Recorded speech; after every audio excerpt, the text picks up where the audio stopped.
నాశనం చేస్తుందమ్మా. అలా జరిగిందా అది నా కర్మని అనుభవిస్తాను. సరేనమ్మా, నీ నమ్మకమే నేను కాపాడుతుంది. నీ ఇష్టమే కాదు. చిన్నాన్న, జయ, చిన్నాన్న. నిజమేనయ్యా, నిజమే. నువ్వు చెప్పిందంతా నిజమే. కానీ మీ అమ్మాయిని పెళ్లి చేసుకోవడానికి మా అబ్బాయి ఇష్టపడదు.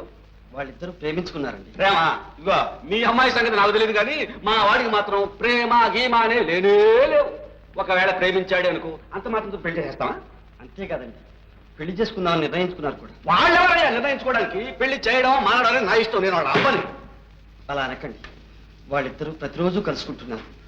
ఈ సంగతి ఊళ్ళో వాళ్ళకి తెలిస్తే మా అమ్మాయి బ్రతుకు ఏమైపోతుందో కాస్త ఆలోచించండి. అదేనయ్యా, మీ అమ్మాయి బ్రతుకు ఏమవుతుందా అని ఆలోచిస్తున్నా. సరే, ఒక పని చేయి, మీ అమ్మాయిని గదిలో పెట్టి తాళం వేసేసి మా వాడిని కాళ్ళు ఎరగొట్టి మూలపడేస్తాను. అప్పుడు ఎలా ప్రేమించుకుంటారో చూస్తాం. యాండి వస్తున్నా. ఏమిటే నువ్వు పెద్ద మనుషులతో